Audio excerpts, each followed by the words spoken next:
Yes, students, today we are starting our lecture number 6th, class 9th, lecture number 6th. Topic है हमारा आज का acceleration.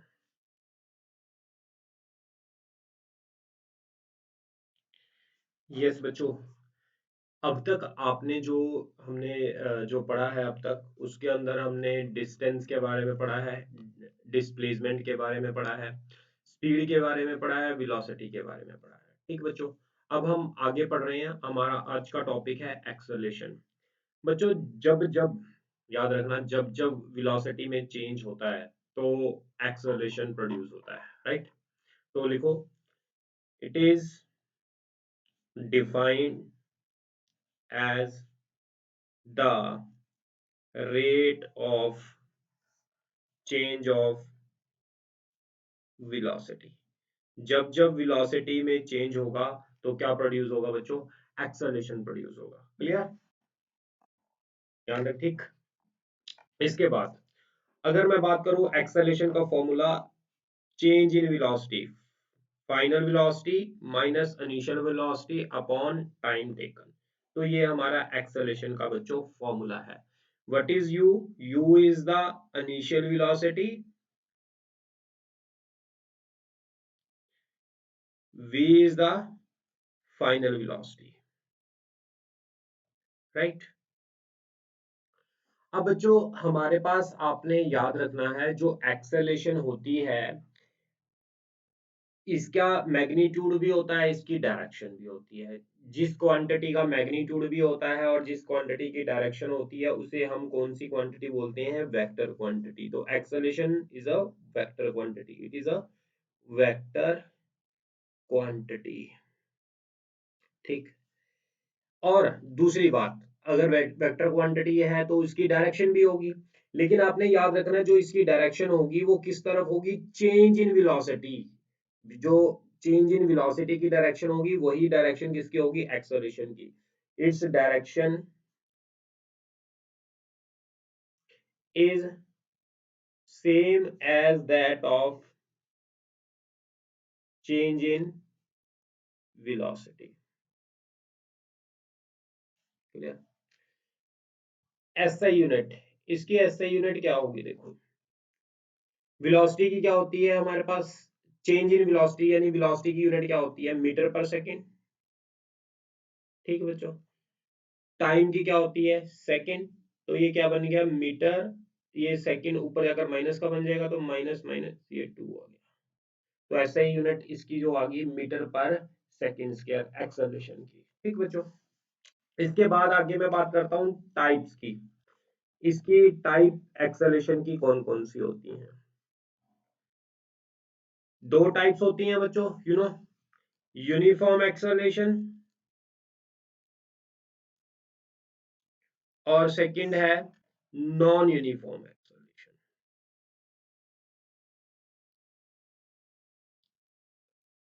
जो बच्चों यूनिफॉर्म एक्सेलरेशन होती है इसको हम एक नाम और भी दे देते हैं, कांस्टेंट एक्सेलरेशन। क्लियर? जो हमारे पास नॉन यूनिफॉर्म होती है इसको हम एक नाम और दे देते हैं, variable acceleration.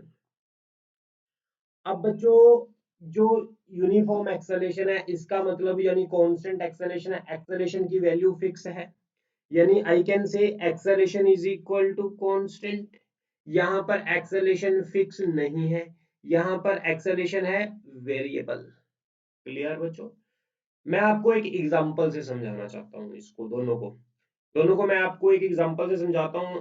Let us suppose एक कार है, उसकी इनिशियल स्पीड है 0, स्टार्टिंग फ्रॉम रेस्ट। जब भी कोई चीज रेस्ट से स्टार्ट करती है तो उसकी इनिशियल स्पीड है 0। तो एक्सेलरेशन इसकी 5 मीटर पर सेकंड स्क्वायर कांस्टेंट दी हुई है, ये कांस्टेंट है 5 मीटर पर सेकंड स्क्वायर। तो t0 पर इसकी वेलोसिटी बच्चों कितनी है? 0। और एक्सेलरेशन कितनी है? 5। एक्सेलरेशन 5 का मतलब होता है एक सेकंड में इसकी वेलोसिटी 5 मीटर पर सेकंड का इंक्रीज होना।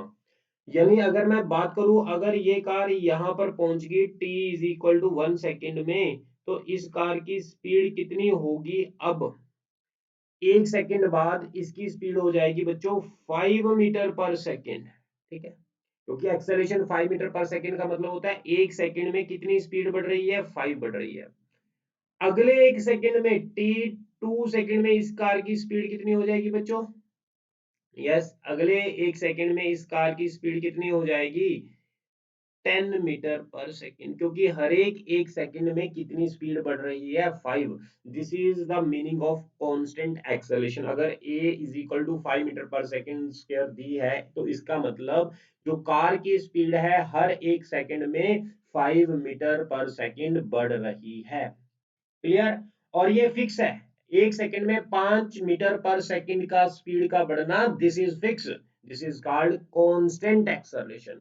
अगर वेरिएबल एक्सेलरेशन हो तो वेरिएबल एक्सेलरेशन का मतलब बच्चों क्या है? भी मान लो पहले ए दी हुई है 5 मीटर पर सेकेंड, तो 1 सेकंड में तो 5 इंक्रीज हुई, अगले 1 सेकंड में एक्सेलरेशन होगी 10, तो यानी उससे अगले 1 सेकंड में कितनी होगी इसकी स्पीड? तो 20 हो जाएगी। देखो इसके अंदर वेरिएबल के अंदर देख लेते हैं, ये मैंने कांस्टेंट एक्सेलरेशन की आपको एग्जांपल दी है। ठीक है, इसके अंदर ए क्या है? कांस्टेंट। अगर ए वेरिएबल हो, अगर ए वेरिएबल हो तो इसका मतलब बच्चों क्या होगा?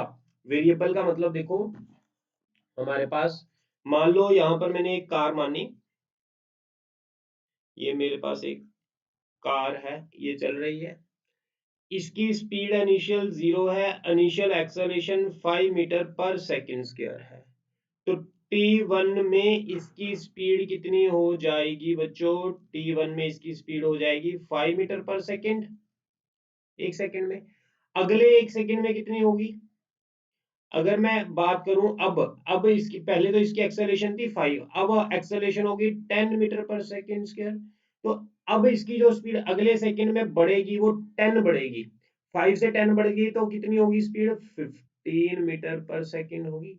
ठीक, यानी अब एक्सेलरेशन फिक्स नहीं है, पहले तो 1 सेकंड में कितनी स्पीड बढ़ रही थी? 5 मीटर पर सेकेंड, फिर अगले 1 सेकंड में कितनी स्पीड बढ़ रही है? 10 मीटर पर सेकेंड। अगर 10 मीटर पर सेकेंड बढ़ रही है, स्पीड इसकी 5 है, तो अगले 1 सेकंड में 5 से 10 बढ़ के कितनी हो जाएगी? 15 हो जाएगी। This is called variable acceleration. तो मैं इसकी आगे थोड़ी सी डेफिनेशन लिख लेता हूँ कि कांस्टेंट एक्सेलरेशन क्या है, वेरिएबल एक्सेलरेशन क्या है। क्लियर? ये तो मैंने आपको विद एग्जांपल से समझाया है कि कांस्टेंट एक्सेलरेशन और वेरिएबल एक्सेलरेशन का मतलब क्या होता है।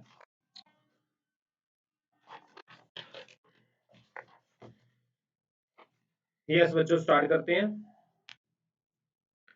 सबसे पहले तो मैं यूनिफॉर्म एक्सेलरेशन की डेफिनेशन लिख लेता हूं। यूनिफॉर्म एक्सेलरेशन मेरे पास क्या होती है? यूनिफॉर्म एक्सेलरेशन और कांस्टेंट एक्सेलरेशन, यूनिफॉर्म एक्सेलरेशन और कांस्टेंट एक्सेलरेशन। अगर बच्चों ए मेरे पास कांस्टेंट है, it means if magnitude and direction of acceleration, magnitude and direction of acceleration remains constant, that is called uniform acceleration, called uniform acceleration। एक तो definition ये होगी, अगर a की वैल्यू कांस्टेंट है, a की वैल्यू कांस्टेंट का मतलब क्या होता है? इसके पास मैग्नीट्यूड भी है a का और a की डायरेक्शन भी है, क्योंकि acceleration is a vector quantity. जो वेक्टर क्वांटिटी होती है उसके पास दो चीजें होती हैं, एक मैग्नीट्यूड होता है और एक डायरेक्शन होती है। अगर मैग्नीट्यूड एंड डायरेक्शन दोनों ही कांस्टेंट है तो उसको क्या बोलेंगे हम? Uniform acceleration. क्लियर? एक डेफिनेशन जो आपकी बच्चों बुक के अंदर दी हुई है आईसीएसई और सीबीएसई के सिलेबस में, तो मैं वो डेफिनेशन लिखवा रहा हूं। If equal change in velocity, बात तो एक ही है, इन इक्वल इंटरवल ऑफ टाइम,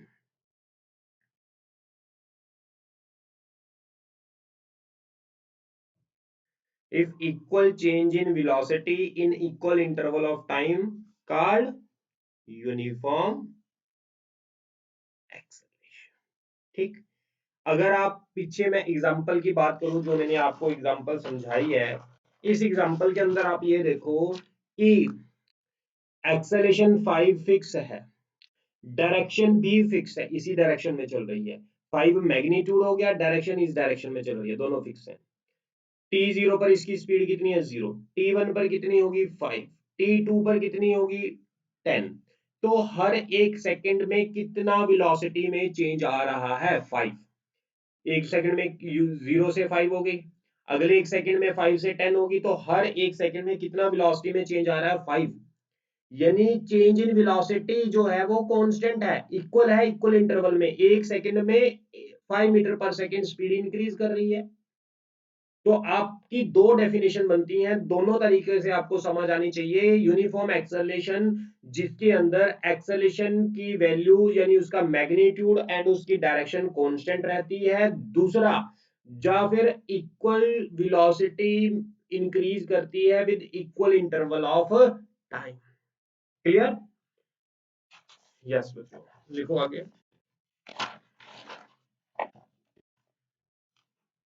इसके बाद अगर मैं बात करूं नॉन यूनिफॉर्म एक्सेलरेशन की, non uniform acceleration, non uniform acceleration बच्चों क्या होती है, ये आपको पता ही लग गया।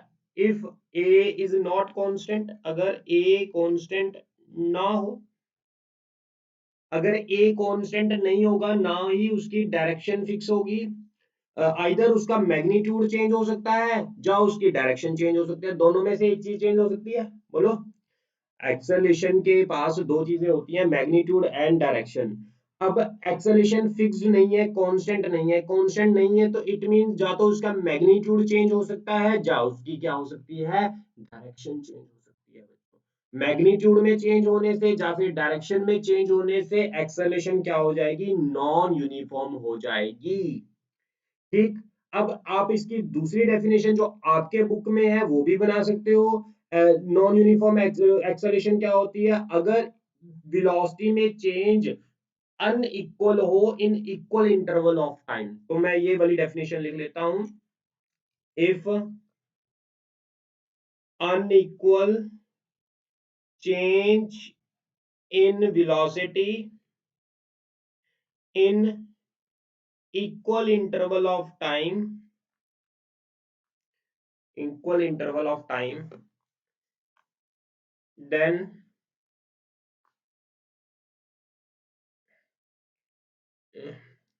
equal interval of time called non uniform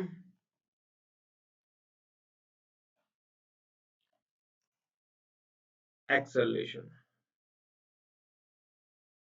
called non uniform acceleration। ठीक बच्चों, अगर मैं आगे बात करूं, जो ये मेरी नॉन यूनिफॉर्म एक्सेलरेशन होती है, जब भी नॉन यूनिफॉर्म चीज हो, कोई भी, चाहे स्पीड हो, वेलोसिटी हो, ठीक, दो आगे फर्दर पार्ट्स में डिवाइड होती है। नॉन यूनिफॉर्म को हम दो पार्ट्स में डिवाइड करते हैं, डिफाइन करते हैं। सबसे पहला है average acceleration. First is average acceleration. Second is instantaneous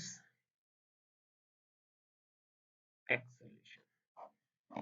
आगे बच्चों, जो नॉन यूनिफॉर्म एक्सेलरेशन है इसको हम दो पार्ट में डिवाइड करते हैं। जब भी नॉन यूनिफॉर्म हो यानी एक्सेलरेशन में चेंज हो रहा है टाइम के साथ, एक्सेलरेशन कांस्टेंट नहीं है, तो वो दो तरह की होगी, एक एवरेज होगी और एक इंस्टेंट होगी।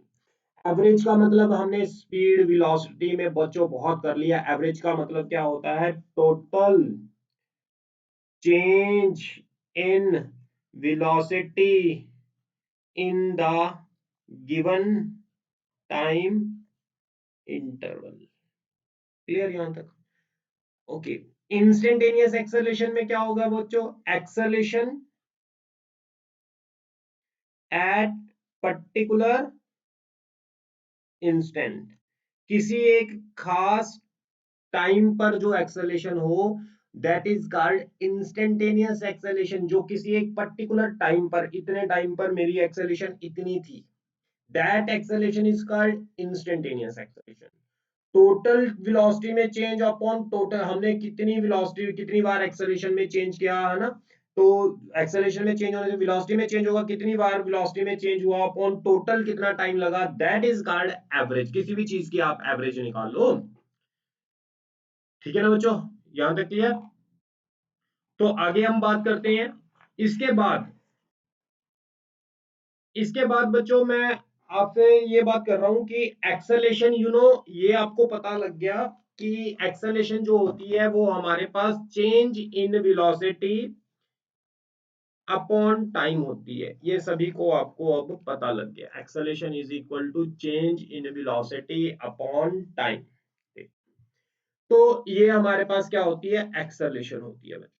अब इसके अंदर जो ये एक्सेलेरेशन है, अब अगर मैं ये कह दूं कि फाइनल वेलोसिटी ज्यादा है, इनिशियल वेलोसिटी कम है, यानी फाइनल वेलोसिटी 10 है, इनिशियल वेलोसिटी 5 है, तो 10 माइनस 5 कितना आ गया, 5 आ गया, तो एक्सेलरेशन क्या आ जाएगी, पॉजिटिव। अगर फाइनल वेलोसिटी बच्चों, अगर फाइनल वेलोसिटी इनिशियल वेलोसिटी से ज्यादा है तो एक्सेलरेशन क्या आएगी, पॉजिटिव। अगर फाइनल वेलोसिटी इनिशियल वेलोसिटी से कम है तो क्या आएगी, एक्सेलरेशन नेगेटिव। अच्छा बच्चों, अब मुझे ये बताओ, ये केस कब होता है, जब कोई भी ट्रेन स्टेशन को लीव करती है, स्टेशन से निकलती है, तो उसकी स्पीड बढ़ती है ना, तो स्पीड बढ़ती है तो उस टाइम पर क्या होगी, एक्सेलरेशन पॉजिटिव होगी।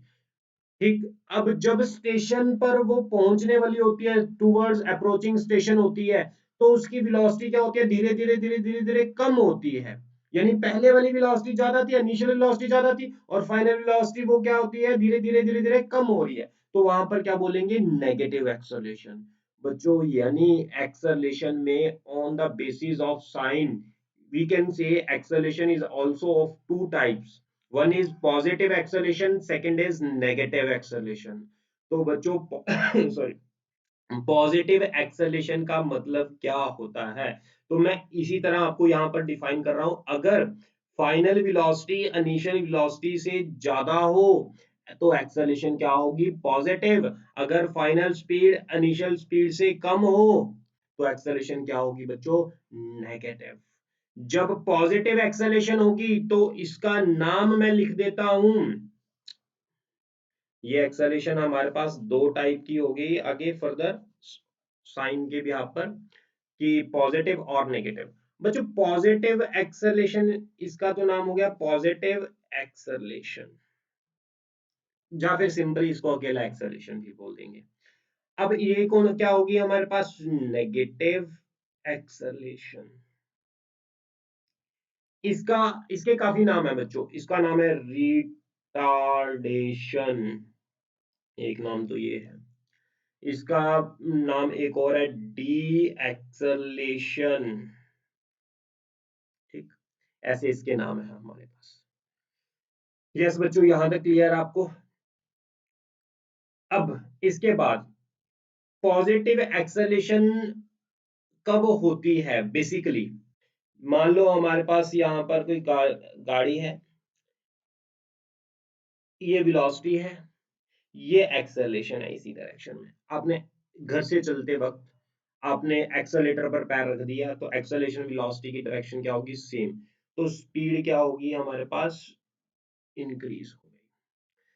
क्लियर, स्पीड का इंक्रीज होना, फाइनल स्पीड का बढ़ना, card positive acceleration, card positive acceleration, इसको बोलते हैं हम पॉजिटिव एक्सेलरेशन। बच्चों बच्चे कई कंफ्यूज हो जाते हैं, पॉजिटिव का मतलब ये प्लस, प्लस का इसका मतलब प्लस नहीं होता।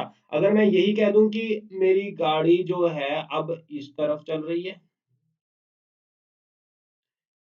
यू भी इस डायरेक्शन में, ए भी इस डायरेक्शन में, मैंने घर से निकला, मैंने एक्सेलेटर पर पैर रख दिया, स्पीड भी इंक्रीज हो रही है, तो अब दोनों सेम डायरेक्शन में, स्पीड अब भी क्या होगी, इंक्रीज होगी। ये भी पॉजिटिव एक्सेलरेशन का केस है और ये भी पॉजिटिव एक्सेलरेशन का ही केस है दोनों। पॉजिटिव एक्सेलरेशन का मतलब ये नहीं है कि नेगेटिव की तरफ हो तो पॉजिटिव, पॉजिटिव की तरफ हो तो पॉजिटिव होगी, हो सकता है वो नेगेटिव की तरफ हो।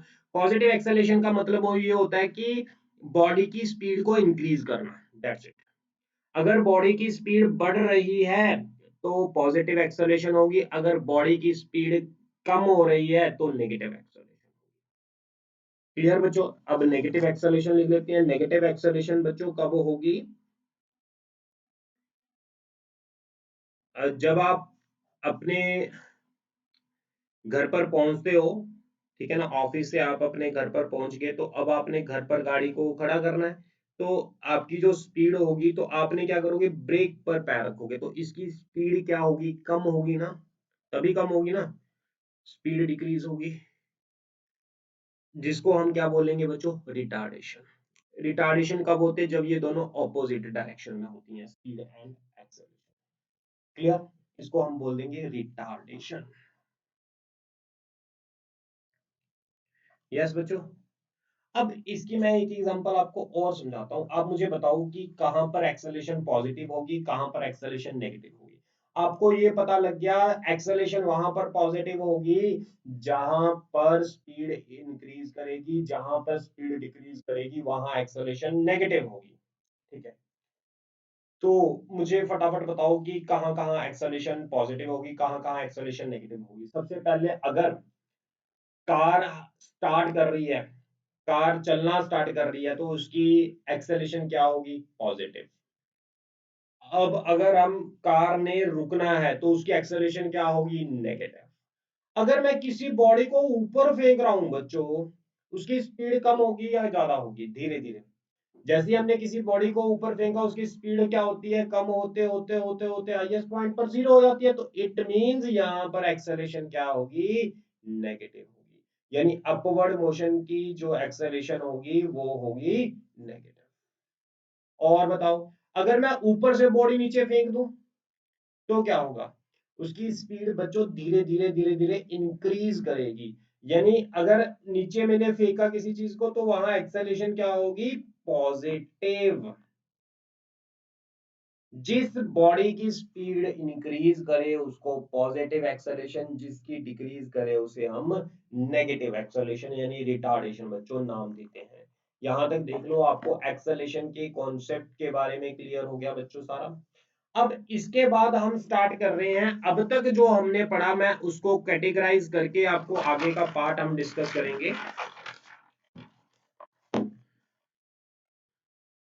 देखो बच्चों, आगे जो हमने स्टडी करना है,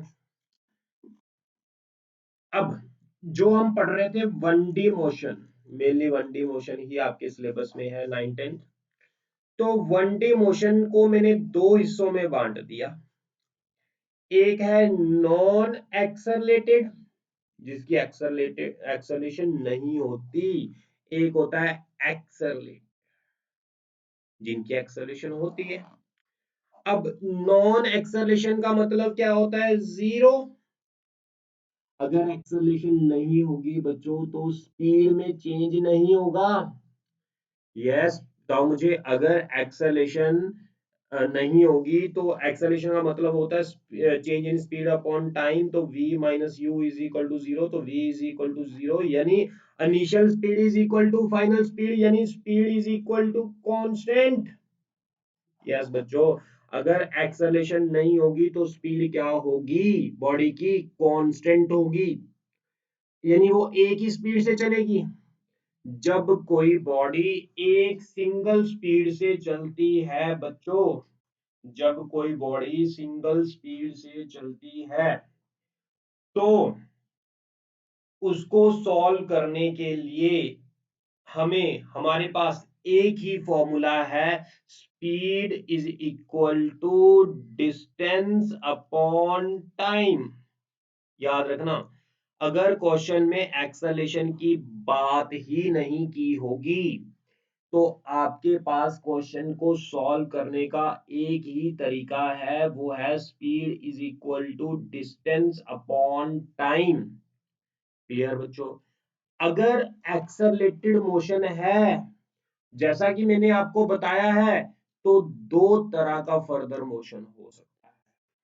अगर मोशन एक्सेलरेटेड होगा तो उसे आगे हम फर्दर दो टाइप का मोशन बोलेंगे। एक तो हम बोलेंगे एक्सेलरेशन कांस्टेंट है, और एक एक्सेलरेशन क्या है बच्चों, वेरिएबल है। ये वेरिएबल आपके सिलेबस में नहीं है। आपके सिलेबस में है अगर एक्सेलरेशन क्या हो, कांस्टेंट हो। बच्चों, अगर एक्सेलरेशन कांस्टेंट होती है तो इक्वेशन क्वेश्चन को सॉल्व करने के लिए हमारे पास 3 इक्वेशंस होती हैं जो आप लोगों ने याद करनी है। For the constant acceleration, we have three formulas. That is, V is equal to U plus AT, S is equal to UT plus half AT square, V square minus U square is equal to 2AS. यानी अगर acceleration constant होगी तो हमारे पास question को solve करने के लिए तीन तीन फॉर्मूले होंगे। यस बच्चों, क्लियर है यहाँ तक? अगर एक्सेलेरेशन नहीं है, एक्सेलेरेशन जीरो है, क्वेश्चन के अंदर एक्सेलेरेशन के बारे में कुछ नहीं कहा गया हुआ है, तो speed is equal to distance upon time होगा हमारा फॉर्मूला। अगर क्वेश्चन के अंदर हमें एक्सेलेरेशन कांस्टेंट दे दी, अगर कांस्टेंट एक्सेलेरेशन गिवन हो, तो क्वेश्चन को सॉल्व करने के लिए तीन तीन फॉर्मूले हैं। v is equal to you plus A T, S is equal to U T plus half A T square, v square minus u square is equal to 2as। Clear बच्चों? सबसे पहले हम इन तीन फॉर्मूलों की डेरिवेशन करेंगे। ये 3 मार्क्स टू 5 मार्क्स आपके syllabus में आ सकती है। पहले मैं इसकी डेरिवेशन करवाऊंगा आपको, फिर इनके रिलेटेड जितने भी न्यूमेरिकल प्रॉब्लम्स बनी हैं या आपके एग्जाम में पूछी गई हैं एनटीएससी ओलंपियाड तक, सारी मैं प्रॉब्लम्स आपको डिस्कस करूंगा इस इन तीन इक्वेशन के बेस पर। तो सबसे पहले तो हम इनकी डेरिवेशन कर लें, राइट बच्चों? थोड़ा सा कॉन्सेप्ट को हम और अच्छा समझ लें कि ये कैसी बनी है इक्वेशन और क्या इनकी कंडीशंस होती है, सो दैट कि हमें क्वेश्चन को सॉल्व करने में आसानी हो जाएगी। तो सबसे पहले तो मैं इन इक्वेशंस की डेरिवेशंस कर रहा हूँ, ठीक? डेरिवेशन सबसे पहले मैं कर रहा हूँ v is equal to you plus a. इस इक्वेशन की, फर्स्ट इक्वेशन की मैं डेरिवेशन कर रहा हूँ। देखो बच्चों, मैंने एक कंसीडर किया, यहाँ पर एक कार है मेरे पास, उसकी इनिशियल स्पीड u है, एक्सेलरेशन उसकी कांस्टेंट है। सबसे बड़ी बात, मैं कांस्टेंट एक्सेलरेशन की ही बात करूंगा, ठीक? और ये हमारे पास कुछ देर बाद ये जो चली, यहाँ पर टाइम t जीरो पर इसकी स्पीड u है, एक्सेलरेशन a है। अगर मैं बात करूं टाइम t पर इसकी स्पीड क्या हो जाती है, v, एक्सेलरेशन कांस्टेंट है, फिक्स है, और टाइम कितना हो गया t। यहां से लेकर यहां तक ये x इनिशियल है और ये x फाइनल पोजीशन है। यहां से लेकर यहां तक यानी final position minus initial position, कितना ये चल गई, लेट अस सपोज s चल गई। डिस्प्लेसमेंट टोटल यहां से यहां तक कितनी डिस्प्लेसमेंट होगी बच्चों, s हो गई हमारे। यहाँ तक देखो आपको क्लियर है? लेकिन बच्चों, ये डेरिवेशन जब भी आपने कोई सॉल्व करनी है, जो मैंने आपको बताया है वो आपने 1 से 2 लाइन में लिखना है, नहीं लिखोगे तो मार्क्स नहीं मिलेंगी। मैंने क्या अज्यूम किया, consider a car having initial velocity u, constant acceleration a at time t zero, it cover some displacement s, and at time t its velocity v and acceleration is a। Clear? तो ये 2 लाइनें आपने लिखनी है, अपने आप लिखना, आप मैंने बोल दी हैं। कंसीडर, आपने जो डायग्राम बनाई है उस डायग्राम के बारे में याद रखना, हमेशा 1 से 2 लाइनें लिखा करो, बताया करो कि ये डायग्राम क्या है, मैं क्या बता रहा हूँ। नहीं, एग्जामिनर को थोड़ा ना पता कि आपने ये u क्या माना है, a क्या माना है, t क्या है, ये क्या कंसीडर किया है। तो इसको बताने के लिए आपने 1 से 2 लाइन में लिखना है, जो भी आपने ड्रॉ किया है उसके बारे में लिखना है। Consider car initial velocity u having a constant acceleration t is equal to 0 and it covers some displacement s, and at time t its velocity become v। Yes बच्चों? अब देन एक्सेलेरेशन क्या होती है, you know acceleration, change in velocity upon time taken, यही होती है acceleration. Acceleration is equal to change in velocity upon time taken. अब अगर मैं बात करूं, इसको मैं मल्टी v माइनस u, इसको मैंने मल्टीप्लाई कर दिया ए टी, क्योंकि फाइनल वेलोसिटी ये है, इनिशियल वेलोसिटी ये है, टाइम t लगाया हुआ। तो v इज इक्वल टू क्या हो गया, u प्लस ए टी। तो ये फर्स्ट इक्वेशन तो हमारे पास डिराइव होगी। फर्स्ट इक्वेशन तो टफ नहीं है, बिल्कुल इजी है बच्चों। हाँ जी, यस, फर्स्ट इक्वेशन तो टफ नहीं है, बिल्कुल इजी है। एक्सेलरेशन का फार्मूला था change in velocity upon time, इसको क्रॉस मल्टीप्लाई कर दिया तो मेरे पास फर्स्ट इक्वेशन आ गई। अब मैं सेकेंड इक्वेशन ड्राइव कर रहा हूं बच्चों। सेकेंड इक्वेशन है s is equal to ut plus half A T square. अगर मैंने इस इक्वेशन को डिराइव करना है, इस इक्वेशन को डिराइव करने से पहले मैं एवरेज वेलोसिटी का फॉर्मूला लिख लेता हूं। एवरेज वेलोसिटी होती है total displacement upon total time taken.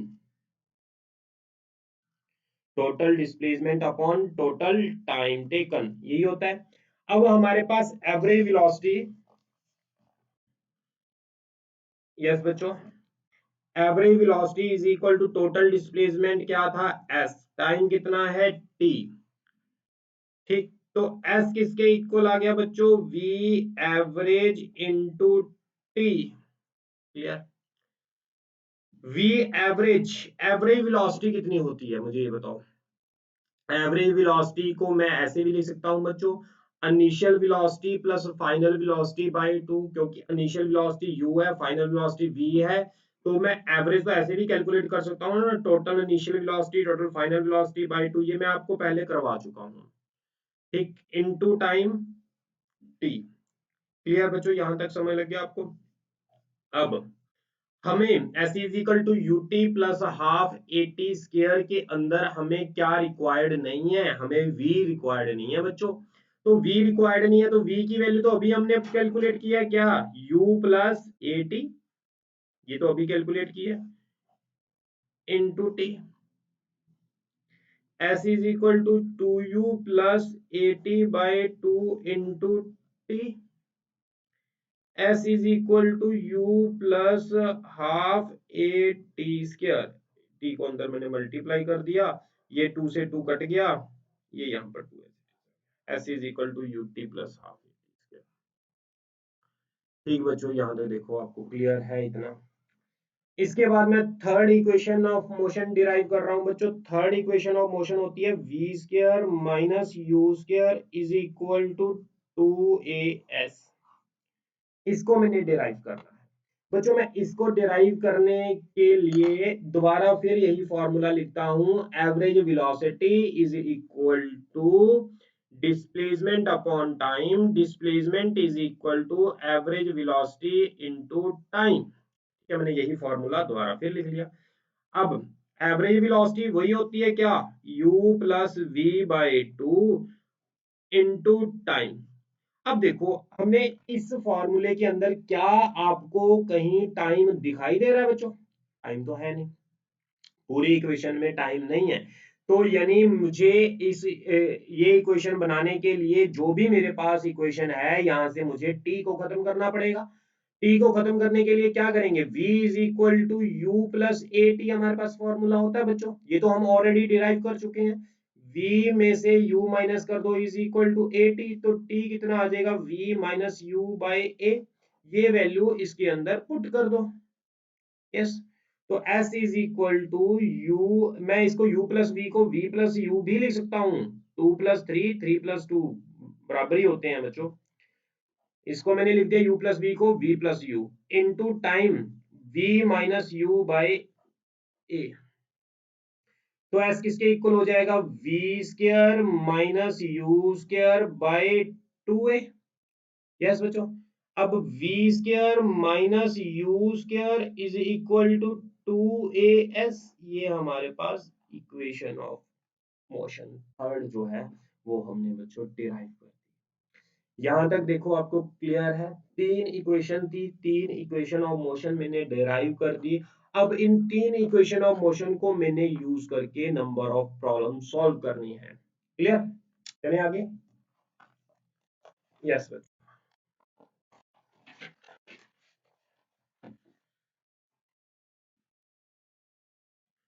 तो करते हैं स्टार्ट सबसे पहले फर्स्ट क्वेश्चन से। पहले तो हम इक्वेशन से लिख लेते हैं, क्या थी, v is equal to you plus A T, S is equal to U T plus half A t square, v square minus u square is equal to 2as। बच्चों u initial velocity, v final velocity, a acceleration, t time taken, ठीक है। s जो होता है वो हमारा वैसे displacement होता है ये हमेशा, लेकिन अगर बॉडी एक ही डायरेक्शन में जा रही है तो डिस्टेंस और डिस्प्लेसमेंट तो सेम ही होते हैं ना। हमारा 1D मोशन ही है आपके सिलेबस में, तो आपके लिए डिस्टेंस और डिस्प्लेसमेंट, यहाँ पर डिस्टेंस भी कह सकता है, डिस्प्लेसमेंट भी कह सकता है, ठीक। तो क्वेश्चन स्टार्ट करते हैं। सबसे पहला तो फर्स्ट क्वेश्चन है, राइट डाउन, देखते हैं कौन बच्चा स्टार्ट करता है क्वेश्चन को सॉल्व करता है। A bus a bus increases its speed from 36 kilometer per hour to 72 kilometer per hour in 10 seconds. Find its acceleration. इसकी acceleration पता करो। Find its acceleration. देखो बच्चों, इसकी इनिशियल स्पीड कितनी है, u 36। एक सेकंड बच्चों, एक सेकंड। हेलो हेलो, ਤੁਸੀਂ ਪਹੁੰਚ ਗਏ, ਹਾਲੇ ਤਾਂ ਨਹੀਂ ਪੈਸੇ ਆਏ।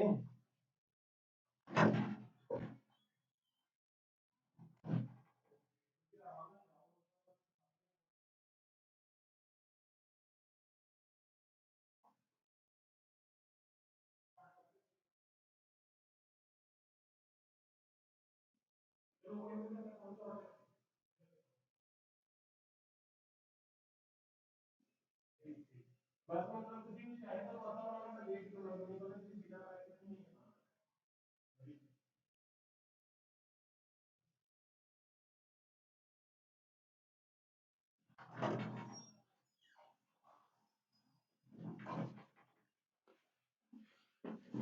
हाँ जी बच्चों, bus increases its speed 36 kilometre per hour to, initial कितनी है, 36 किलोमीटर पर आवर है। अब इसको आपको मैंने कन्वर्ट करने के लिए बताया हुआ है कि आप इसको कन्वर्ट कर लो, क्योंकि टाइम 10 सेकंड है बच्चों। तो कम टाइम होता है तो आप इसको मीटर पर सेकंड में चेंज किया करो। किलोमीटर की जगह किलोमीटर और पर आवर को आपने अगर मीटर पर सेकंड में कन्वर्ट करना है तो 5/18 से मल्टीप्लाई करना है, ये आपको पता करवाया हुआ है। तो ये आ जाएगा हमारा 10 मीटर पर सेकंड, ठीक। इसी तरह फाइनल वेलोसिटी कितनी है, 72 किलोमीटर पर आवर। 72 5/18, तो ये हमारे पास बच्चों हो जाएगी 20 मीटर पर सेकंड, ठीक। तो एक्सेलरेशन क्या होती है, सॉरी हमारे पास v इज इक्वल टू क्या होता है, u प्लस ए टी। अब देखो, आपने सबसे पहले तो ये देखना होता है कि कौन सा फॉर्मूला तीनों में से लगाएंगे। अब बस इंक्रीजेज स्पीड, u दिया हुआ है, v दिया हुआ है, टाइम दिया हुआ है, u v टाइम, तीन चीजें दी हुई है हमें। u दिया हुआ है, v दिया हुआ है, u दिया हुआ है, v दिया हुआ है, टाइम दिया हुआ है। ए हमने पता करना है, देख लो कौन सी इक्वेशन यूज करनी है। सबसे पहले तो डिस्प्लेसमेंट डिस्टेंस की बात नहीं कर रहा ना, ना हम लास्ट वाली यूज करेंगे ना सेकंड लास्ट वाली यूज करेंगे, क्योंकि डिस्टेंस और डिस्प्लेसमेंट की तो बात ही नहीं कर रहा। तो पहली दो, लास्ट वाली दो तो कट गई, तो कौन सी बची, फर्स्ट वाली। तो फर्स्ट वाली यूज करेंगे, v is equal to you plus A t, ठीक बच्चों। ये क्यों यूज की, क्लियर हो गया। v की वैल्यू हमें कितनी दी हुई है, 20, u की वैल्यू 10, a की वैल्यू हमने पता करनी है, टाइम कितना है हमारे पास 10 second. 10 is equal to a into 10, तो ए कितना आ गया, 1 मीटर पर सेकेंड, ठीक। यहां तक आगे नेक्स्ट क्वेश्चन लिखो। अ बस moving along a straight line at 20 meter per second undergoes an acceleration of undergoes an acceleration of 4 meter per second. Find its speed after 2 seconds. 2 second के बाद इसकी speed आप पता करो। u कितना दिया हुआ है हमें, 20 मीटर पर सेकंड। एक्सेलरेशन कितना दिया हुआ है हमें, 4 मीटर पर second square. Find its speed after 2 second, 2 second के बाद इसकी स्पीड हमने पता करनी है। बच्चों अब हमें इनिशियल स्पीड गिवन है, एक्सेलेरेशन गिवन है, ठीक। स्पीड हमने फाइनल स्पीड कैलकुलेट करनी है v, और हमें टाइम कितना दिया हुआ 2 सेकेंड। अब आप ये देखो कौन सा डिस्टेंस की तो बात ही नहीं कर रहा ना, जब भी डिस्टेंस डिस्प्लेसमेंट की बात ना करें, ये लास्ट वाली तो दो तो यूज करनी ही नहीं है, तो फर्स्ट वाली ही यूज करेंगे यहाँ भी। v is equal to you plus A t. v कितना है वो कैलकुलेट करना है, u कितना है 20, a कितना है 4, टाइम कितना है 2, 20 प्लस 8 यानी 28 metre per second.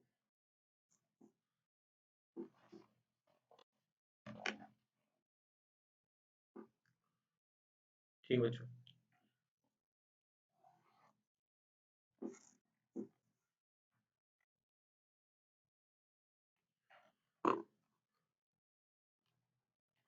A scooter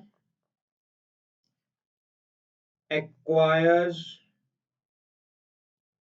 a velocity of 36 kilometer per hour in 10 seconds just after the start. Calculate the acceleration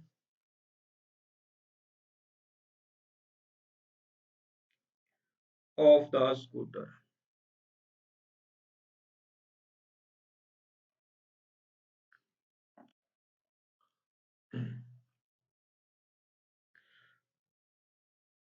देखो scooter acquires a velocity this one in 10 second just after the start, you zero है, जब भी start की बात करेगा ना तो you zero है। कितनी वेलोसिटी हो रही है final 36 kilometre per our, kilometre per our को 5/18, तो ये बन गया हमारा 10 मीटर पर सेकेंड। टाइम कितना दिया हुआ है 10 सेकेंड। हमने क्या पता करना है बच्चों, calculate the acceleration of the scooter.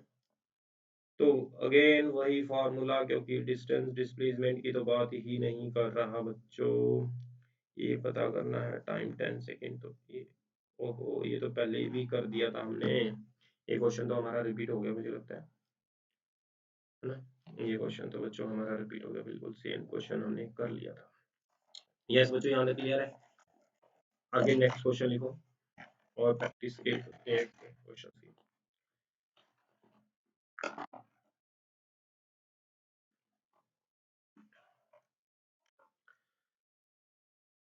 A moving train is brought to rest within 20 seconds by applying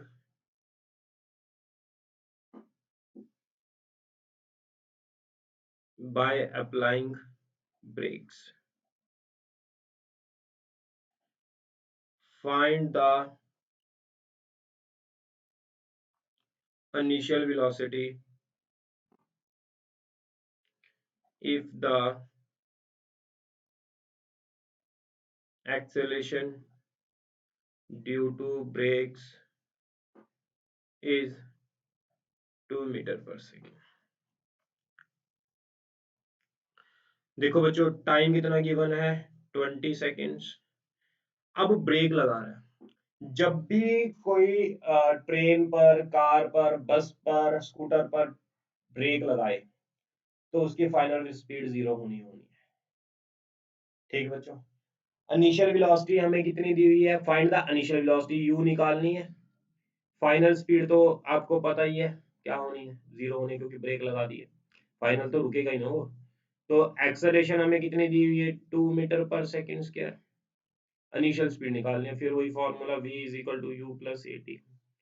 तो v, क्योंकि डिस्टेंस डिस्प्लेसमेंट की बात नहीं करी ना, तो फिर वही फॉर्मूला, v हमने फाइनल जीरो है, इनिशियल पता करनी है ए। बच्चों जब भी ब्रेक लगाते हैं तो स्पीड डिक्रीज होती है गाड़ी की, ठीक है। अगर स्पीड डिक्रीज होती है तो हमेशा आपको चाहे एक्सेलरेशन प्लस दी हो, आपने माइनस कंसीडर करना है, रिटार्डेशन ही माननी है। क्यों? क्योंकि ब्रेक लगा रहे हैं, स्पीड कम हो रही है, स्पीड कम हो रही है, तो हम यहाँ पर रिटार्डेशन ही मानेंगे, ठीक है, रिटार्डेशन, और वैसे यहाँ रिटार्डेशन दी होनी चाहिए थी, नहीं भी दी हुई तो भी आप ब्रेक लगाइए, तो इसलिए रिटार्डेशन है। तो टू टाइम कितना है हमारे पास 20, तो u इज इक्वल टू कितना आ गया बच्चों 40 मीटर पर सेकेंड, ये हमारा। ठीक, इसके बाद नेक्स्ट क्वेश्चन सॉल्व करते हैं।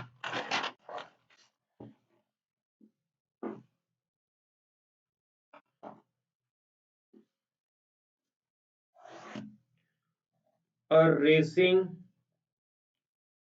car has a uniform acceleration of 4 meter per second square. What distance will it cover in 10 seconds after the start?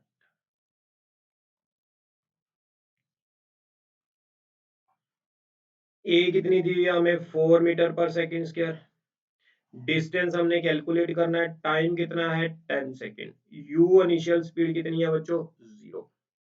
ठीक है, अब हमारे पास यहाँ पर डिस्टेंस डिस्प्लेसमेंट की बात कर ली, तो लास्ट वाली दो इक्वेशन में से कोई भी यूज होगी।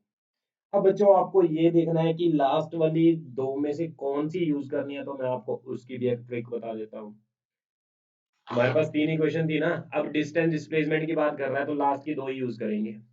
अब दोनों में से कौन सी यहाँ पर यूज करनी है, जब भी टाइम की बात कर ली क्वेश्चन के अंदर, तो टाइम वाली यूज होएगी, दूसरी वाली यूज नहीं होगी। क्लियर?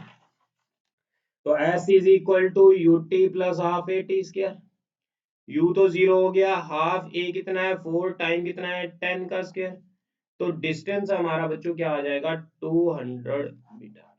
इसको आप सॉल्व कर लो, तो ये 200 मीटर। ठीक बच्चों, एक और क्वेश्चन सॉल्व करते हैं इसके साथ का ही। देखो नेक्स्ट क्वेश्चन, अ स्कूटर मूविंग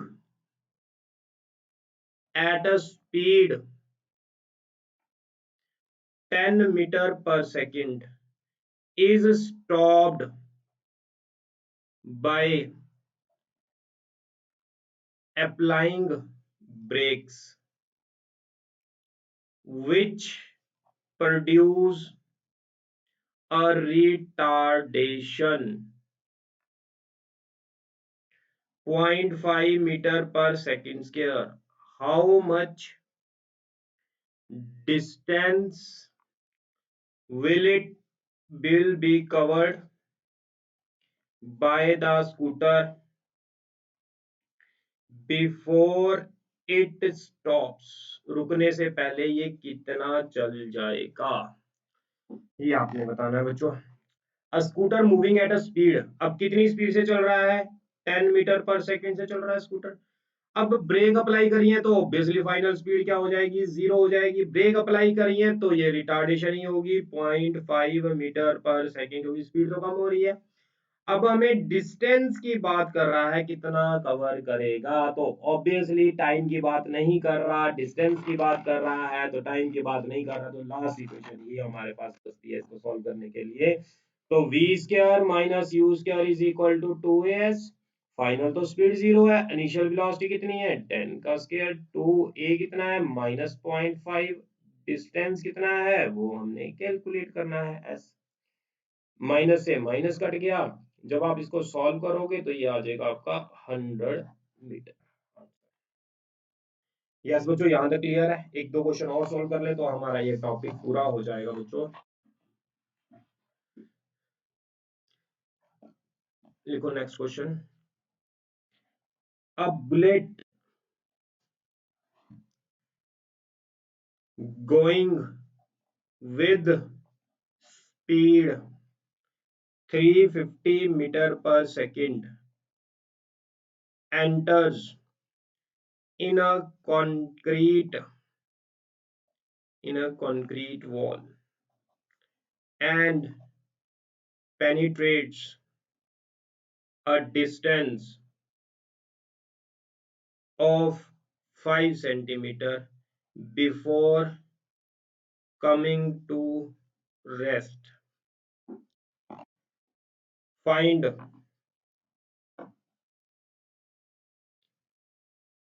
एक्सेलरेशन। देखो बच्चों, स्पीड इनिशियल है 350 मीटर पर सेकेंड। तो अब bullet going with speed 350 metre per second enter a concrete wall. एक बुलेट है ऐसे, कितनी स्पीड से चल रही है? 350 मीटर पर सेकेंड। ऐसे चलती चलती ये किसी कंक्रीट वॉल, दीवार के अंदर चली जाती है, पेनिट्रेट कर जाती है। जब ये दीवार के अंदर जाती है तो कितना चलने के बाद रुक जाती है? 5 सेंटीमीटर ये चलने के बाद रुक जाएगी, फाइनल स्पीड 0 हो जाएगी। इनिशियल स्पीड कितनी दी हुई है? 350 मीटर पर सेकेंड। इसको भूल जाओ, आप इसको देखो। ये डिस्टेंस गिवन है, फाइनल स्पीड हमने पता कर 0 होगी, इनिशियल स्पीड दी हुई है, तो हमें क्या निकालनी पड़ेगी? ऑब्वियसली रिटार्डेशन निकालनी पड़ेगी। रिटार्डेशन ही होगी, फाइनल स्पीड कम हो रही है। तो टाइम की बात नहीं कर रहा, डिस्टेंस की बात कर रहा, तो v square minus u square is equal to 2s, final speed 0, initial speed 350 का स्क्वायर। 2a पता करना है, s कितना है? 5 सेंटीमीटर। बच्चों सेंटीमीटर को मीटर में लिखना है तो 10 की पावर -2 मीटर लिखना पड़ेगा। तो इसको सॉल्व करोगे तो आपका s आ जाएगा, a आ जाएगी आपकी रिटार्डेशन, यानी वो आ जाएगी -12.25 इंटू 10 की पावर 5 मीटर पर सेकेंड। इसको आप सॉल्व कर लेना। आज के लिए बच्चों इतना बहुत है। कल हम इसके साथ के और क्वेश्चंस करेंगे और प्रैक्टिस करेंगे, और थोड़ा सा इसको टॉपिक को और आगे लेकर चलेंगे, और थोड़ा सा एडवांस लेवल पर, एनटीएससी ओलंपियाड के लेवल पर। ठीक बच्चों, और ये दो क्वेश्चन है जो लास्ट वाले मोस्ट इंपॉर्टेंट है for your competition point of view, NTSC olympiad. ये लास्ट वाले दो क्वेश्चन जो मैंने ब्रेक वाला करवाया है और एक बुलेट वाला करवाया है, ये दोनों ही बहुत इंपॉर्टेंट है, बहुत चहेते क्वेश्चन है। ठीक है, ओके बच्चों, बाय, टेक केयर।